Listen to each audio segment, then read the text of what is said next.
আরো করুণ পরিণতি, ক্রমশ বসবাসের অযোগ্য ঢাকা। ক্রমশ বসবাসের অযোগ্য হয়ে উঠেছে ঢাকা। বিশ্বের বসবাসযোগ্য ১৭৩টি শহরের তালিকায় একেবারে নিচের দিকে নাম আছে বাংলাদেশের রাজধানী শহরের। গত বছর ওই তালিকায় ১৬৬ নম্বরে নাম থাকলেও চলতি বছরে আরো ২ ধাপ পিছিয়েছে ঢাকা।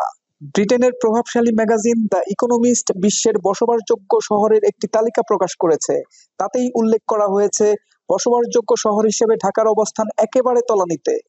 ইকোনমিস্ট ইন্টেলিজেন্স ইউনিট জানিয়েছে, ঢাকার মানুষের জীবনযাত্রার মানের কোনো উন্নতি হয়নি। চলতি বছরে ১৭৩টি শহরের মধ্যে ঢাকার স্থান আছে পাকিস্তানের করাচির ১ ধাপ ওপরে এবং জিম্বাবুয়ের হারারে শহরের ১ ধাপ নিচে।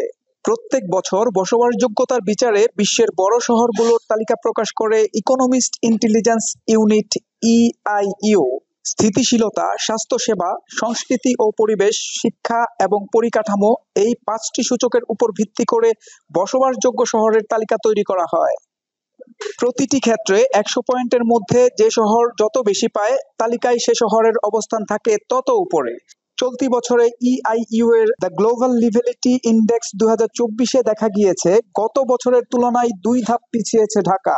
ওই তালিকা অনুসারে বাসযোগ্যতার দিক থেকে সব থেকে খারাপ অবস্থানে থাকা শহরগুলোর মধ্যে ঢাকা ৬ষ্ঠ স্থানে আছে।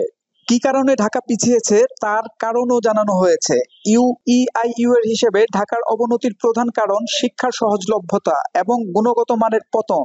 ইআইইউ এর এই তালিকায় রাশিয়ার হামলায় বিধ্বস্ত ইউক্রেনের রাজধানী কিয়েভ বাংলাদেশের ঢাকার তুলনায় ৩ ধাপ ওপরে আছে।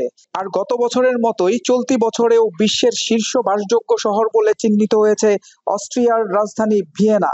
ভিয়েনার পরই দ্বিতীয় এবং তৃতীয় স্থানে আছে যথাক্রমে ডেনমার্কের রাজধানী কোপেনহেগেন এবং সুইজারল্যান্ডের জুরিখ। চতুর্থ এবং পঞ্চম স্থানে রয়েছে অস্ট্রেলিয়ার মেলবোর্ন এবং কানাডার ক্যালগেরি শহর। এই তালিকায় সবার নিচে আছে যুদ্ধবিধ্বস্ত সিরিয়ার রাজধানী দামেস্ক।